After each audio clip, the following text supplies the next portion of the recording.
La notocorda, al expresar noguin, cordina y folistatina, inhiben a BMP4, lo que inicia la diferenciación hacia placa neural.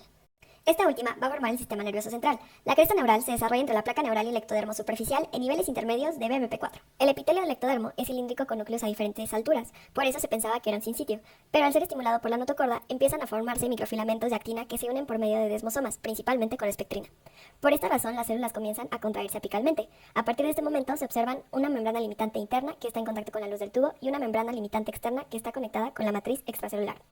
Por la contracción de las células se crea la bisagra medial y posteriormente la bisagra lateral, hasta que el tubo neural se cierra completamente y las células de la cresta neural quedan fuera de este.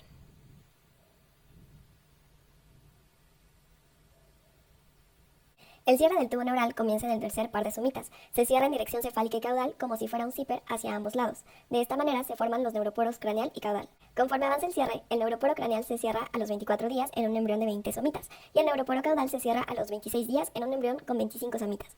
El cierre total termina al final de la cuarta semana. En este video podemos apreciar el cierre del tubo neural conforme va creciendo el embrión y la formación de los dos neuroporos con sus respectivos cierres. ¿Qué pasa si no se cierran estos neuroporos? La médula o el encéfalo queda abierta y la superficie externa está constituida por la pared del conducto central o del sistema ventricular, lo que da una raquisquisis. Estas raquisquisis se pueden diagnosticar con alfa-fetoproteína en el líquido amniótico o una ecografía. Cuando hay una falla en el cierre del neuroporo craneal, se puede producir una craneosquisis, que es cuando la bóveda craneana no se forma, por lo que el encéfalo se expone al líquido amniótico. Esto predispone a una anencefalia. Cuando la falla está en el cierre del neuroporo caudal, puede desarrollarse espina bífida oculta, meningocele o mielomeningocele. En la neurulación secundaria se forma una placa neural que no va a formar ningún surco o tubo neural, como ya se ha mencionado.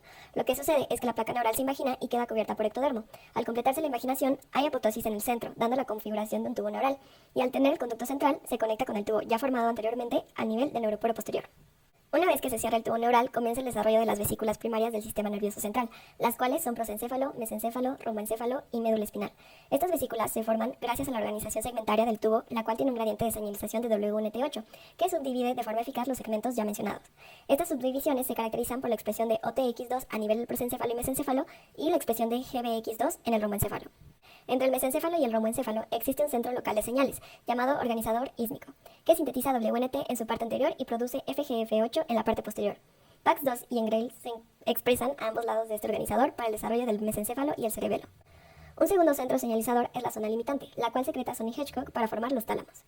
La cresta neural anterior, que se sitúa en el polo anterior del cerebro, expresa Sony-Hedgehog y FGF8, los cuales organizan la formación de telencéfalo y diencéfalo. Cada una de las vesículas tiene un ritmo de multiplicación celular característico. Por esta razón, durante la cuarta semana se inicia el desarrollo de las flexiones cerebrales. La primera que se forma es la cefálica, a nivel del mesencéfalo. Por esto también se le conoce como flexión mesencefálica. Se encuentra en posición ventral y es la más profunda de todas. La segunda flexión es la cervical, que se forma entre el romboencéfalo y la región cervical de la médula espinal. También se encuentra ventralmente. En la quinta semana se forma la tercera flexión, llamada flexión pontina, de concavidad dorsal y se encuentra entre mesencéfalo y mielencéfalo. Conforme el embrión está desarrollándose, las flexuras se acentúan, la extensión del encéfalo se reduce y su forma se modifica. Para el cuarto mes, el embrión posee la conformación adulta, gracias a que las vesículas telencefálicas se colocan en su posición definitiva. Histogénesis. El neuroepitelio se caracteriza por tener una elevada actividad mitótica. Para explicar esto, recordemos que el tubo neural tiene una membrana limitante interna y una membrana limitante externa. En la externa se encuentran las células que están en fase de síntesis o fase S. En la interna, que es la que conecta con la luz del tubo, se encuentran las células en fase M. En esta última, la dirección del uso mitótico determinará el destino de las células. Si es perpendicular a la membrana limitante interna, las dos células seguirán realizando mitosis, y si el uso mitótico es paralelo, la célula que esté más cerca a la membrana limitante interna seguirá en mitosis. Por su parte, la más alejada heredará una elevada concentración del receptor Notch y migrará hacia la membrana limitante externa en forma de neuroblasto posmitótico. La mayor parte de las células que conforman el sistema nervioso se originan de las células madre multipotenciales del neuroepitelio, las cuales tienen muchas divisiones mitóticas antes de madurar en células progenitoras bipotenciales. Estas darán lugar a células progenitoras de la línea glial y de la línea neural. Los genes proneurales neurogenina 1 y 2 estimulan la diferenciación de las neuronas. Las células madres multipotenciales expresan estina, que es una proteína de los filamentos intermedios. Esta se inhibe cuando se separan en células progenitoras neuronales y gliales, las cuales expresan proteínas de los neurofilamentos y proteína gliofibrilar ácida respectivamente. Las células progenitoras neuronales dan origen a los neuroblastos bipolares, que están en contacto con la membrana limitante interna y externa. Al retraerse, la prolongación interna pierde contacto con esta membrana, por lo que se convierte en un neuroblasto unipolar. Este acumula gran cantidad de retículo endoplásmico rugoso y comienza a originar varias prolongaciones citoplasmáticas. En este momento se forma el neuroblasto multipolar. Las células progenitoras gliales dan lugar a diferentes estirpes. La primera de ellas son las células progenitoras O2A. La O es porque dan origen a los oligodendrocitos y el 2A es porque originan a los astrocitos de tipo 2. Estos oligodendrocitos se forman en la zona ventricular ventral y desde ahí se dispersan por todo el encéfalo para producir las cubiertas de mielina. La segunda línea da origen a los astrocitos tipo 1. Y la tercera línea está conformada por las células progenitoras radiales que dan origen a la glía radial, la cual sirve de guía para la migración de las neuronas. También se pueden diferenciar en células ependimarias y en astrocitos de tipo 1. Recuerden que la microglía deriva de precursores primitivos mieloides. Una neurita es una fibra nerviosa en desarrollo. En la neuritogénesis se generan los axones y las dendritas. Para este proceso se elige un sitio en la superficie donde saldrá la neurita. Aquí se forma un cono de crecimiento. Este produce elongaciones que se alejan del soma, la cual dará origen a un axón o dendrita. Este crecimiento está regulado por quimiosinas como netrina y semaforinas, y por moléculas de la matriz extracelular como fibrina y principalmente laminina. Sinaptogénesis. Una vez que se establece la conexión con un blanco, se inician sinapsis transitorias o inestables. Como este proceso es independiente a una actividad funcional, se crea un número excesivo de conexiones, por lo que hay dos fases para la reorganización, para dejar solo las sinapsis estables. La primera es la remodelación dependiente de actividad espontánea, la cual sucede en la vida prenatal. Y la segunda es la fase de refinamiento dependiente de estimulación ambiental, la cual ocurre postnatalmente. Ahora vamos a explicar la conformación de la médula espinal. Después de la diferenciación celular, el tubo neural se engrosa y estratifica, por lo que se forman tres capas celulares. La capa que está en contacto con la membrana limitante interna o la luz del tubo tiene el nombre de zona ventricular, antes llamada zona ependimaria. Las células de esta capa aún son epiteliales y son mitóticamente activas, las cuales se van a convertir en las células ependimarias que recubren el sistema ventricular.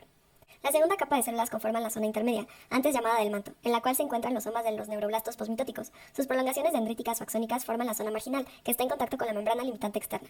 En la médula espinal, la zona intermedia se conoce como sustancia negra y la zona marginal como sustancia blanca. El surco limitante va a dividir en dos placas a la médula, la placa alar y la placa basal. Las placas alares se encuentran dorsalmente y se comunican entre ellas por la delgada placa del techo. Esta se desarrolla gracias a la expresión de BMP4 y BMP7 por el ectodermo neural del lado dorsal del tubo neural. Las placas basales se encuentran en posición ventral y se conectan entre ellas gracias a la placa del piso. Esta se forma por la expresión de Sony-Hedgehog proveniente de la notocorda.